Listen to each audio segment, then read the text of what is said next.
Hello all. आप में से बहुत सारे बच्चे ऐसे हैं जो एपीएससी एग्जाम को टारगेट कर रहे हैं, लेकिन वर्किंग प्रोफेशनल होने की वजह से समझ नहीं आ रहा कि किस तरीके से हम टाइम मैनेजमेंट करें, किस तरीके से हम अपनी प्रिपरेशन करें। तो दोस्तों, इस वीडियो में मैं आप लोगों के लिए एक प्रॉपर स्ट्रेटेजी लेकर आया हूं जिसको आप फॉलो कर सकते हैं अगर आप वर्किंग प्रोफेशनल हैं और एपीएससी एग्जाम को क्रैक करना चाहते हैं। दोस्तों, वीडियो शुरू करने से पहले मैं आप लोगों को एक बहुत ही इंपॉर्टेंट चीज से रूबरू कराना चाहूंगा। दोस्तों, this is the complete guide book to prepare for the APSC examination. अगर आप लोग एपीएससी एग्जाम की तैयारी कर रहे हैं तो एक गाइड बुक आप लोगों के टेबल पर पक्का होनी चाहिए, क्योंकि एपीएससी की एग्जाम की तैयारी में आपके मन में बहुत सारे सवाल आते हैं, बहुत सारी क्वेरीज आती हैं। तो उन सभी सवालों का जवाब आपको इस पर्टिकुलर बुकलेट में मिलने वाला है। ईपीएफओ क्या है, एपीएफसी क्या है, एलिजिबिलिटी क्या है एग्जाम की, पैटर्न क्या है एग्जाम का, सिलेबस क्या है एग्जाम का, और खास बात डिकोडेड सिलेबस क्या है एग्जाम का। क्योंकि जब यूपीएससी नोटिफिकेशन रिलीज करती है तो वहां पर सिर्फ वो सब्जेक्ट के नाम देती है, हमें नहीं बताती कि सब्जेक्ट के अंदर भी हमें कौन कौन से टॉपिक प्रिपेयर करने हैं। तो we are providing you the decoded syllabus जिसको आप फॉलो कर सकते हो, और उसके साथ साथ आप लोगों को 2002, 2004, 2006, 2012 और 2015 का जो सॉल्व्ड पीवाईक्यू पेपर है वो भी मिलेगा अगर आप इस बुक को डाउनलोड करते हो। दोस्तों, ये बुक आप लोगों के लिए एब्सोल्युटली फ्री है।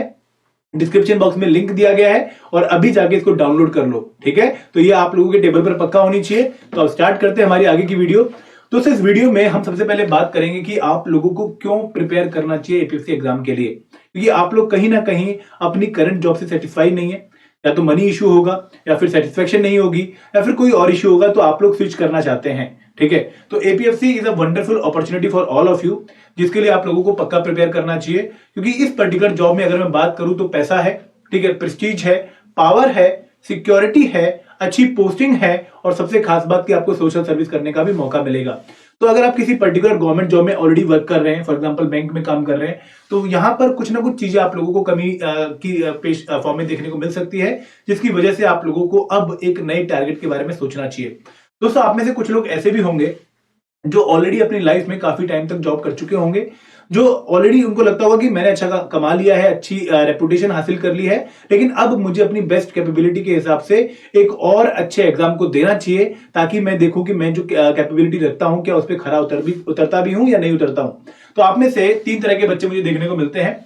एक वो बच्चा, एक वो एस्पिरेंट जो कि प्राइवेट जॉब में काम करता है और किसी भी तरीके से गवर्नमेंट जॉब में घुसना चाहता है। एक वो बच्चा जो ऑलरेडी गवर्नमेंट जॉब में है लेकिन गवर्नमेंट जॉब से सेटिस्फाई नहीं है और एक अच्छी गवर्नमेंट जॉब चाहता है। और एक वो बच्चा जो ऑलरेडी एक अच्छी गवर्नमेंट जॉब में था, लेकिन वो चाहता है कि वो अपनी बेस्ट कैपेबिलिटी के हिसाब से एक और अच्छी जॉब पकड़े गवर्नमेंट की। तो उन तीनों ही बच्चों के लिए APFC is a golden opportunity. अब मैं ऐसा क्यों कह रहा हूं? क्योंकि दोस्तों, क्लास ए ऑफिसर पोस्ट है, ठीक है, गेजेटेड पोस्ट है, लेवल 10 ऑफिसर यहां पर आप सिलेक्ट होके जाओगे। इसके साथ साथ आप लोगों की जो सैलरी है काफी अच्छी होगी। प्लस दोस्तों, क्योंकि ये ईपीएफओ में एक इंडिपेंडेंट पोस्ट है, नॉन मिनिस्ट्रियल पोस्ट नहीं है, इसकी वजह से आपके पास पावर काफी ज्यादा होंगी और डिसीजन मेकिंग पावर भी आप लोगों के पास होगी, ठीक है। और अगर मैं प्रमोशन अपॉर्चुनिटीज की बात करूं तो बहुत रेगुलर प्रमोशन आप लोगों को देखने को मिलती है इन दी पोस्ट ऑफ एपीएफसी। तो यहाँ पर एपीएफसी के बाद आप रीजनल प्रोविडेंट फंड कमिश्नर 2 बनोगे, फिर रीजनल प्रोविडेंट फंड कमिश्नर 1 बनोगे। तो रेगुलर इंटरवल पर आप लोगों की पोस्टिंग होती है। तो अगर आप लोग एपीएससी एग्जाम क्लियर कर लेते हो तो आप लोगों को कैरियर ग्रोथ भी देखने को मिलेगी और पर्सनल ग्रोथ भी देखने को मिलेगी। तो हर 3 कैटेगरी ऑफ एस्पिरेंट के लिए जो कि वर्किंग प्रोफेशनल है, this is going to be a golden chance जिसको आप लोगों को मिस नहीं करना चाहिए। अब दोस्तों, बात आती है कि सर प्रिपेयर कैसे करें, हमारे तो बहुत सारे इश्यूज हैं। तो अगर मैं बात करूं कि किस तरीके से आप लोगों को प्रिपेयर करना चाहिए, तो दोस्तों टाइम का इशू नहीं है अगर हम सोचे ध्यान से, क्योंकि हमारे पास कंफर्टेबल पीरियड है, लगभग 6 से 7 महीने का टाइम है इस एग्जाम के लिए। तो हमें टाइम के बारे में ज्यादा सोचना नहीं चाहिए। हमें जो सोचना चाहिए वो ये सोचना चाहिए कि यार हमारी स्ट्रेटेजी क्या होगी, हम किस तरीके से एक प्लानिंग करें अपनी स्ट्रेटेजी को, और कैसे हम एक बेस्ट स्ट्रेटेजी डिजाइन करें जिससे हम इस एग्जाम को क्रैक कर सकें। तो that should be the main concern. और दूसरी बात ये कि किस तरीके से हम अपने हार्डवर्क को कंसिस्टेंट मैनर में करें। दोस्तों, हार्डवर्क एक बार के लिए आप कर सकते हो, एक हफ्ते के लिए लगातार मेहनत कर लोगे, 15 दिन के लिए लगातार मेहनत कर लोगे, लेकिन अगर मैं बोलूं कि अगले 6 महीनों के लिए आपको लगातार मेहनत करनी है तो आप में से काफी लोगों के हाथ खड़े हो जाएंगे। तो दोस्तों, सबसे पहले अपना मन मजबूत करना पड़ेगा, ठीक है। स्ट्रेटेजी तभी काम करती है जब आप उसको कंसिस्टेंटली फॉलो करते हो, उसको इंप्लीमेंट करते हो, तभी जाकर उसका रिजल्ट हमें देखने को मिलता है। ऐसा नहीं है कि आपको 10 या 15 दिन में कोई रिजल्ट देखने को मिल जाएगा। दिस इज अ प्रोसेस जिसको अगर आप पूरा नहीं करोगे तो रिजल्ट इनकम्प्लीट रहेंगे। तो कोशिश ये करो कि अपना एक माइंड जो है उसको मजबूत करो और फिर आपको डेफिनेट सक्सेस पक्का मिलेगी। आप में से बहुत सारे बच्चे ऐसे हैं जो पहले भी अपना माइंड मजबूत करके कोई एग्जाम क्रैक कर चुके हैं, और आप में से बहुत सारे लोग ऐसे भी हैं जो ऑलरेडी अपनी करंट जॉब में बहुत ज्यादा हार्डवर्क ऑलरेडी कर रहे हैं। लेकिन सेटिस्फाई नहीं है कि उन हार्डवर्क के पैरेलल उनको उतना आउटपुट नहीं मिल रहा है, उतना पैसा नहीं मिल रहा है। तो दोस्तों वही हार्डवर्क में से थोड़ा हार्डवर्क निकाल के अगर आप इस एग्जाम के लिए कर लोगे तो आपकी सक्सेस को कोई रोकने वाला नहीं है। तो सबसे पहले तो एक स्ट्रेटेजी बनाओ, अच्छी स्ट्रेटेजी, अपने अनुसार एक स्ट्रेटेजी बनाओ, अपने लाइफ के हिसाब से एक स्ट्रेटेजी बनाओ। अगर आप नाइट में जॉब करते हो तो दिन के हिसाब से स्ट्रेटेजी बननी चाहिए, अगर आप दिन में जॉब करते हो तो नाइट के हिसाब से स्ट्रेटेजी बननी चाहिए। अगर आपकी ऑलरेडी एक फैमिली है तो उसमें से भी कुछ टाइम आप जॉब के साथ साथ फैमिली का टाइम भी निकाल के फिर जो टाइम बचेगा उसको अपनी प्रिपरेशन में लगाओ। तो ऐसे बहुत सारे कॉज बनेंगे। तो सबसे पहले एक बार बैठ के अपनी कंडीशन एनालाइज करो कि मैं कितना पानी में हूं, मुझे कितना आता है ऑलरेडी और कितना मुझे नया पढ़ना है। पहली बात तो ये। और दूसरी बात, अपनी टाइम की एनालिसिस करो कि मैं कितना टाइम एक्चुअली दे सकता हूं। क्योंकि दोस्तों अगर मैं बात करूं कि आपको अगले 6 से 7 महीने कितने घंटे देने पड़ेंगे इस एग्जाम की तैयारी के लिए, तो एटलीस्ट 4 से 5 घंटे मैं आप लोगों से मांगूंगा। क्योंकि 2 घंटे की 2 शिफ्ट यहां पर पक्का चाहिए ही चाहिए। क्योंकि आप लोगों का जो कंपटीशन है वो काफी अच्छे बच्चों से भी है जो रेगुलर प्रिपरेशन कर रहे हैं या फिर जो यूपीएससी एग्जाम की तैयारी कर रहे हैं। तो अगर आपने उनसे कंपीट करना है तो आप लोगों को थोड़ा सा टाइम तो देना पड़ेगा। और दोस्तों कुछ एडवांटेज भी आप लोगों के पास जो बाकी बच्चों के पास नहीं है। देखिए, एक मेजर एडवांटेज जो मुझे आप लोगों के पास देखने को मिलता है वो ये है कि आप लोगों के पास नथिंग टू लूज एटीट्यूड है कि अगर नहीं भी सिलेक्ट हुए तो ऑलरेडी कोई ना कोई जॉब कर ही रहे। फाइनेंशियल प्रेशर तो नहीं है, घर तो चले गई, सोशल प्रेशर भी नहीं है इतना क्योंकि ऑलरेडी हम जॉब में घुसे हुए हैं। तो ये जो एक एटीट्यूड है ना जो आपको कुछ ऐसा शो कर रहा है कि कोई फियर नहीं है, तो दोस्तों वो कई बार हमारी ताकत बन जाती है, फिर हम अपना बेस्ट परफॉर्म करते हैं। अब जो बच्चे ऑलरेडी फुल प्रिपरेशन कर रहे हैं उनको कहीं ना कहीं माइंड में रहता है कि यार अगर सिलेक्ट नहीं हुए तो क्या होगा। और ये जो डर है ना ये उनको कई बार एंजाइटी करवा देता है, स्ट्रेस लेवल बढ़ा देता है, तो उनकी एग्जाम की परफॉर्मेंस जो है वो अफेक्ट हो जाती है। तो आपके पास चैलेंजेस भी है और आपके पास ताकत भी है, अब उन पे काम करना है। तो सबसे पहले दोस्तों मैं आपको बोलूंगा कि आप अपना डे वाइज प्लान सेट करो। डे वाइज प्लान का मतलब क्या है कि एक दिन में आपको कितना टाइम देना है पढ़ाई में ये आपको फाइनलाइज करना पड़ेगा। और अगेन सबसे पहले आपको अपना लेवल चेक करके फिर ये टाइम फाइनलाइज करना पड़ेगा। अगर आपकी जॉब 12 घंटे की है तो आपके लिए 4 घंटे ऑलमोस्ट इम्पॉसिबल है देने, तो वहां पर आपका टाइम थोड़ा कम हो जाएगा। लेकिन अगर आपकी जॉब 8 या 9 घंटे की है तो आप लोग 4 घंटे पक्का दीजिए। अब इन 4 घंटों को भी ऐसा नहीं है कि एक गो में आपने पढ़ देना है, नहीं, आप लोगों ने इसको डिवाइड करना है 2 शिफ्ट में। एक शिफ्ट बनाओ आप जॉब पे जाने से पहले। अब ये शिफ्ट क्यों जरूरी है दोस्तों, क्योंकि एपीएससी में कुछ कंपोनेंट ऐसे हैं जो कि काफी नॉलेज डिमांड करते हैं, काफी कंसंट्रेशन डिमांड करते हैं और आप लोगों को काफी सीटिंग देनी पड़ेगी उस कंपोनेंट को कवर करने के लिए। अगर मैं बात करूं अकाउंटेंसी की, इंडियन पॉलिटी की बात करूं, मॉडर्न हिस्ट्री की बात करूं, तो ये कुछ ऐसे कंपोनेंट हैं जहां पर आप लोगों को टाइम देना पड़ेगा और अच्छी कंसंट्रेशन के साथ टाइम देना पड़ेगा। कुछ कंपोनेंट ऐसे हैं जैसे जनरल मेंटल एबिलिटी हो गया, जनरल इंग्लिश हो गया, बेसिक्स ऑफ कंप्यूटर एप्लीकेशन हो गया, स्टैट हो गया, जहां पर अगर आपकी कंसंट्रेशन एवरेज लेवल की भी है या आप थके भी हुए हो तो भी उन कंपोनेंट्स को कवर कर सकते हो। तो मॉर्निंग में आपने एक शिफ्ट पक्का लगानी है 2 घंटे की before going to the job, और यहां पर आप वो कंपोनेंट पकड़ लो जिनमें कंसंट्रेशन ज्यादा चाहिए।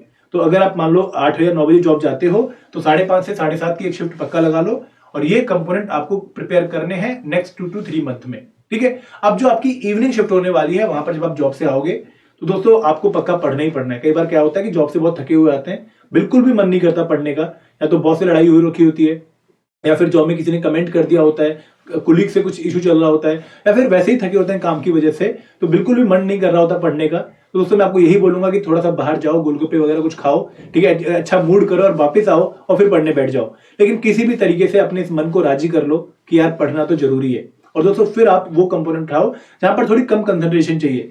मैथ बहुत अच्छा एक सब्जेक्ट रहता है शाम के टाइम के लिए, इंग्लिश बहुत एक अच्छा कंपोनेंट रहता है, स्टैट है, बेसिक ऑफ कंप्यूटर एप्लीकेशन है, ठीक है, इनको आप पढ़ सकते हो इवनिंग टाइम में, ठीक है। तो एक दिन में आपको 4 घंटे 2 शिफ्ट में देने हैं। उसके बाद अगर मैं बात करूं कि कैसे हमें नेक्स्ट 4 मंथ या 5 मंथ को कवर करना है, देखो वैसे तो मैं आपको कहूंगा कि 6 महीने का टाइम आपको आइडियली लगेगा और आपके पास है 6 महीने का टाइम, क्योंकि अगर एग्जाम की नोटिफिकेशन आ जाती है तो उसके बाद भी आप लोगों को जुलाई या अगस्त में ही एग्जाम देखने को मिलेगा, ऐसा हम सोच रहे हैं, मोस्ट प्रोबेबली ऐसा ही हमें देखने को मिलेगा, ठीक है। तो आप लोगों के पास पहले 4 महीने सिलेबस कवर करने के लिए, उसके बाद 2 महीने आप रिवाइज कर सकते हैं। अब यहां पर जैसे मैंने आपको बताया कि आपको एक दिन में 2 शिफ्ट लगानी पड़ेगी, मॉर्निंग शिफ्ट और इवनिंग शिफ्ट। तो जनरल मेंटल एबिलिटी अगेन इनको आप इंटरचेंज कर सकते हैं अपनी रिक्वायरमेंट के हिसाब से, ठीक है। मैंने तो एक जनरल प्लान आपको दिया है कि काफी बच्चों का मैथ वीक है, वर्किंग प्रोफेशनल ऐसे भी हैं जिनका मैथ बहुत वीक है और जिनको पता है कि मैथ की वेटेज बहुत ज्यादा है, तो वो चाहते थे कि मैथ सबसे पहले हम कवर कर लें ताकि टेंशन फ्री हो जाए। तो अगेन ये प्लान मैं आपको जो दे रहा हूं इनमें जो डेज हैं इनको आप वेरी कर सकते हैं अपने रिक्वायरमेंट के हिसाब से। अगर मान लो किसी बच्चे का साइंस बहुत वीक है उसको लग रहा है कि मेरे को साइंस में काफी दिन देने पड़ेंगे, तो वो नंबर ऑफ डेज बढ़ा देगा। अगर उसको लगता है कि पॉलिटी जल्दी हो जाएगी तो नंबर ऑफ डेज घटा देगा। तो ये आपकी 2 शिफ्ट है जहां पर मैंने आपको कंपोनेंट्स दिए हैं। आप इन कंपोनेंट्स को 2 शिफ्ट में प्रिपेयर करना शुरू कर दो। नेक्स्ट 4 हफ्तों में 4 महीनों में आपको कंपोनेंट्स कवर करने हैं, ठीक है। और दोस्तों खास बात क्या है कि जो आपके करंट अफेयर है वो आपको डेली कवर करने पड़ेंगे, लेकिन इसके लिए आपको इन शिफ्ट में से टाइम नहीं निकालना है। करंट अफेयर आपको ऑन दी जॉब प्रिपेयर करने पड़ेंगे। अब ये कैसे प्रिपेयर करने हैं कि जैसे मान लो आप खाना खा रहे हो तो एक करंट अफेयर की वीडियो लगा ली या न्यूज़पेपर खोल लिया, या फिर अगर आपकी 15 मिनट की टी ब्रेक है तो उस टाइम पर आपने कोई वीडियो देख ली या न्यूज़पेपर खोल लिया। तो इस तरीके से आपको करंट अफेयर कवर करने पड़ेंगे, क्योंकि करंट अफेयर की एज सच वेटेज बहुत ज्यादा नहीं है, 10 के आसपास क्वेश्चन आते हैं और मोस्टली न्यूज़पेपर से हमारे क्वेश्चन कवर हो जाते हैं। प्लस अगर हम एडिशनल कोई वीडियो देख लें किसी भी यूट्यूब चैनल की तो वो हमारी रिक्वायरमेंट को फुलफिल कर देगा, ठीक है। अब बात करते हैं कुछ चैलेंजेस की। दोस्तों सबसे पहला चैलेंज आता है कंसिस्टेंसी का, कि सर प्लान भी पता है, मेहनत करने को भी रेडी है, लेकिन बहुत ज्यादा देर तक मेहनत नहीं हो पाती है। तो यहां पर मेरा आपको सबसे पहला सजेशन ये रहेगा कि अपना वाय सबसे पहले मजबूत कर लो कि मैं क्यों प्रिपेयर करना चाहता हूं। और जब भी आप डिमोटिवेट हो, जब भी आपका पढ़ने का मन ना करे, तो आपको इस वाय को पक्का याद करना है, क्योंकि यही वाय आपको पुश करेगा। कई बार हम एग्जाम के लिए प्रिपेयर करना शुरू कर देते हैं, फॉर्म फिल कर देते हैं, लेकिन हमें नहीं पता लगता कि हम क्यों एग्जाम की तैयारी कर रहे हैं, तो वहां पर कहीं भी हमारी इंटरनल मोटिवेशन नहीं आती है। लेकिन अगर आपका वाय क्लियर है, अगर आपको पता है कि आप क्यों तैयारी कर रहे हैं, तो आप कहीं ना कहीं मोटिवेशन को जनरेट कर लेंगे। दूसरी बात कि अपनी प्रोग्रेस को ट्रैक करो। आप अपने डे वाइज टारगेट सेट कर लो कि यार मैं, अगर मान लो मेरा नाम कुलदीप है और मुझे आज पढ़ना है 4 घंटे, तो 2 घंटे में मुझे इंडियन पॉलिटी के ये 2 चैप्टर कंप्लीट करने हैं। ट्रैक करना अपनी प्रोग्रेस को कि क्या मैं कंप्लीट कर रहा हूं नहीं कर रहा हूं। 1 हफ्ते का अपना पूरा प्लान बना लो, फिर 1 महीने का अपना पूरा प्लान बना लो, टिक मारो जो भी आपका कंप्लीट होता जा रहा है। तो अगर आप अकाउंटेबल होंगे अपने एक्शंस के लिए, तो आप अपनी कंसिस्टेंसी को पक्का मेंटेन कर पाएंगे। देन दोस्तों बहुत बार रूमर सुनने को मिलते हैं कि यार अभी तो नोटिफिकेशन नहीं आ रही, 1 साल भी नहीं पता आएगी नहीं आएगी। बिल्कुल ध्यान नहीं देना है। आपका काम क्या है कि जब तक आपका सिलेबस कंप्लीट नहीं हो जाता, जब तक आपको बैठना नहीं है, जब तक आपको अपने बेस्ट परफॉर्म करते रहना है। बहुत सारे रूमर आएंगे कि एज लिमिट चेंज हो रही है, ये हो रहा है, वो हो रहा है, फलाना हो रहा है। आपको बिल्कुल ध्यान नहीं देना। आपको एक ही काम करना है कि पहले मैं अपना सिलेबस कैसे भी कंप्लीट कर लूं, उसके बाद मैं देखूंगा कि क्या सिचुएशन है, ठीक है। देन चौथी बात कि एंजॉय करो प्रोसेस को। दोस्तों अगेन, जॉब एक अलग लर्निंग प्रोसेस है, अलग लर्निंग कर्व है, वहां पर बहुत सारी और चीजें देखने को मिलती है। लेकिन ये जो नॉलेज है ना, जो हम बुक से लेते हैं, पढ़ के लेते हैं, इसका भी बहुत ज्यादा एक वैल्यू है। तो आप इसको बिल्कुल भी अंडरमाइन मत करो। और अगेन, अगर आप अपनी लाइफ में आगे प्रोग्रेस चाहते हो तो आपको नॉलेज तो गेन करनी पड़ेगी। तो this is the perfect way या perfect time to get the knowledge from the books, क्योंकि आप अब जॉब में ऑलरेडी बोर हो चुके हो, तो आप बुक्स को फॉलो कर सकते हो। एंड दोस्तों अगेन, आपको पढ़ना पड़ेगा, मेहनत करनी पड़ेगी। जब भी आपको लगे कि चल आज का दिन मिस कर देता हूं, तो आपको याद रखना कि कोई और आज के दिन पक्का पढ़ रहा होगा।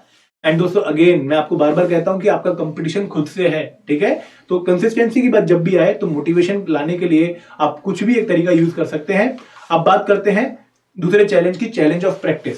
दोस्तों अगेन, आप लोगों के लिए सारी बुक्स कवर करना बहुत मुश्किल है, क्योंकि बुक्स बहुत सारी हैं, कंपोनेंट्स 12 के आसपास हैं। तो यहां पर आप लोगों को थोड़ी रिवर्स इंजीनियरिंग भी करनी पड़ेगी, आपको प्रैक्टिस भी रेगुलर करनी पड़ेगी। प्रैक्टिस से ही आप लोगों की रिवीजन होगी। तो आप लोग हमारी टेस्ट सीरीज प्लस जो कोर्स है या फिर टेस्ट सीरीज कोर्सेस में एनरोल कर सकते हैं रेगुलर प्रैक्टिस के लिए। और ये आपको कोर्स में फायदा क्या रहेगा कि आपको चैप्टर वाइज एमसीक्यूज मिल जाएंगे और आप उनको सॉल्व कर सकते हैं। प्लस आपको फुल लेंथ टेस्ट भी मिलेंगे। और एक और बात, जो एक और चैलेंज हमें देखने को मिलता है, पहला चैलेंज था टाइम मैनेजमेंट का, दूसरा था कंसिस्टेंसी का, और तीसरा था प्रैक्टिस का। तो आई होप मैंने तीनों कवर कर दिए हैं। बट दोस्तों मैं आपको यही एक रिक्वेस्ट करूंगा कि अगर आपने एग्जाम क्लियर करना है तो this is the perfect time to start the preparation. और अगर आप में से ऑलरेडी किसी बच्चे ने प्रिपरेशन स्टार्ट कर दी है, तो दिस इज द टाइम कि आप अपनी प्रिपरेशन को नेक्स्ट लेवल पर लेकर जाओ। क्योंकि आप लोग अगर सिलेक्ट होना चाहते हो तो आप लोगों को थोड़े ज्यादा एफर्ट पुट ऑन करने पड़ेंगे as compare to the normal candidate. और उन एफर्ट्स को पुट ऑन करने के लिए आपको एक बार तो खुद को पुश करना पड़ेगा। This is the time to push your limits. तो एक बार मन बना लो, मजबूत कर लो अपना मन, और फिर इस एग्जाम की प्रिपरेशन में लग जाओ। अगर कोई भी डाउट है, कोई भी क्वेरी है, तो आप हमें कांटेक्ट करो hello@edutech.co.in पर, या कॉल करो 8146207241 पर। We will talk to you. This is all from my side. Thank you very much. जय हिंद, जय